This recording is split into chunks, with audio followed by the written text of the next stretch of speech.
Theodore heard that. He wants to know about the importance of tradition and its connection to spirituality. So the importance of tradition and the connection between tradition and spirituality.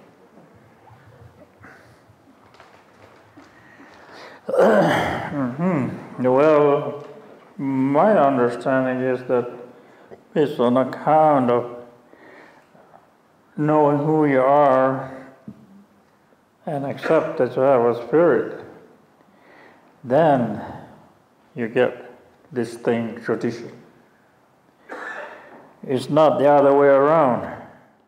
That it's on account of knowing who you are and accept that you have a spirit.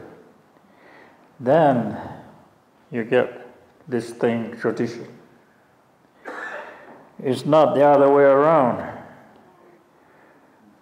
You don't try to use traditions to get spirituality. It won't work.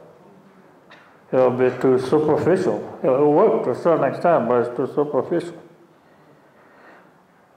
Tradition is knowing who you are. Like every one of you, you're traditional, whether you like it or not. If you know who you are, you have to know who you are, then that comes out. This spirituality, then you connect it with tradition. What is tradition? One time I often thought about what this word meant, tradition. So I was doing sweats at the prison in Salem. I went down, did the ceremony, then I had some time, so I went to Denny's. And I was going to get something to eat, and I opened the menu. Oh, so that's what tradition is. Right there on top is the traditional hamburger.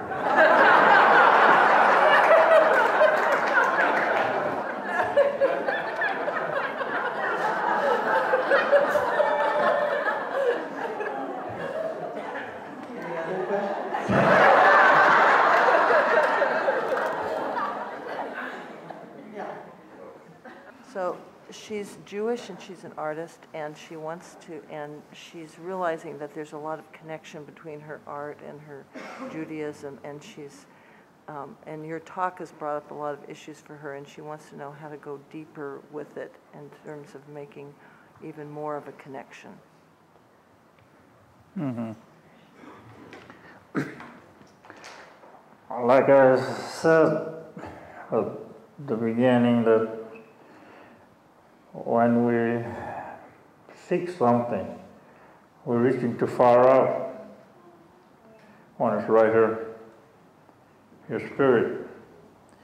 If you really accept it, that, like I said, all of you are spiritual people, whether you like it or not. Can you really accept it? How does it make you feel when I say you're spiritual? You're a spiritual being. Because you're a human being, and you have that scar, that's a very spiritual scar, a navel. And your answers are right here, and you are doing partially the right thing by relating to your art, but some way or another you're cutting it off. You're looking too far out, and bring it in here. Bring it inside of you, and the answers are right here. That's why I have to be very careful. I can't tell you how to do it. Look, this is how you do it. You eat 3 lemons a day. I can't do that. I can just kind of point you to the truth. Then you have to find the truth. It's there. You're reaching out too far. It's inside of you. And it's partially coming out through your creative, this art that you're creating. But can you accept that it's coming Maybe there are times when you really feel this thing you're doing, really feeling it. Why are you cutting it off? Only you can answer that.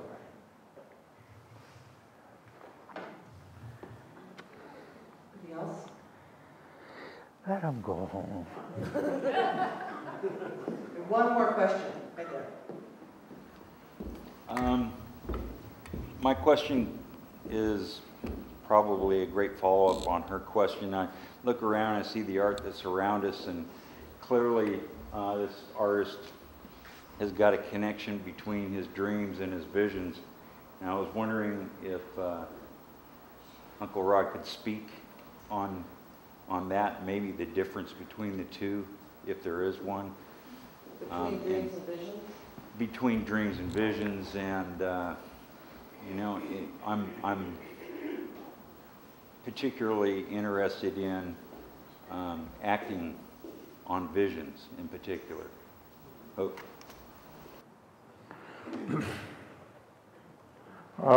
Dreams, again, is just,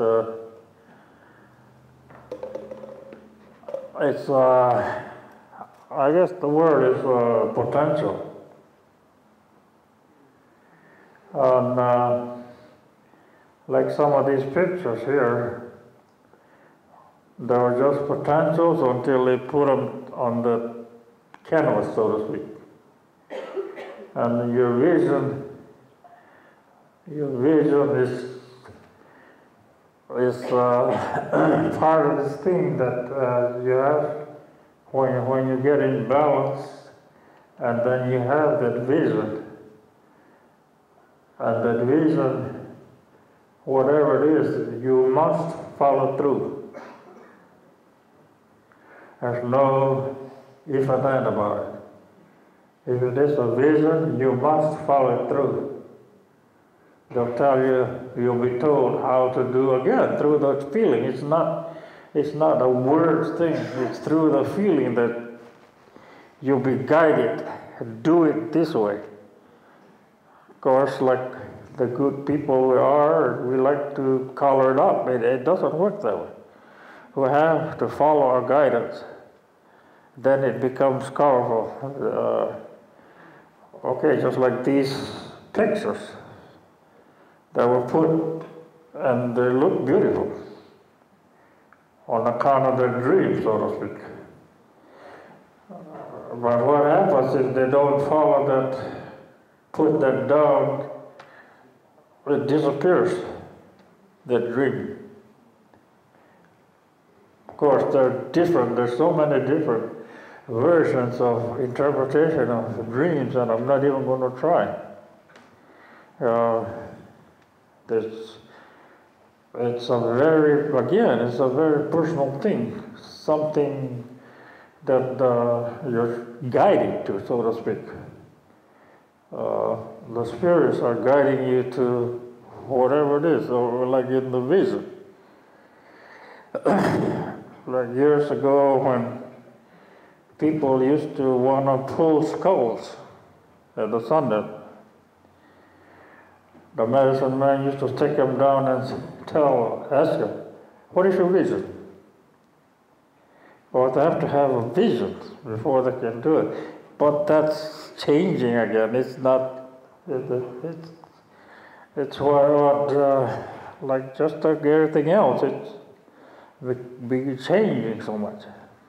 So if you just take it as your personal guidance and follow it through in whichever way, whether it's a dream or whether it's a vision.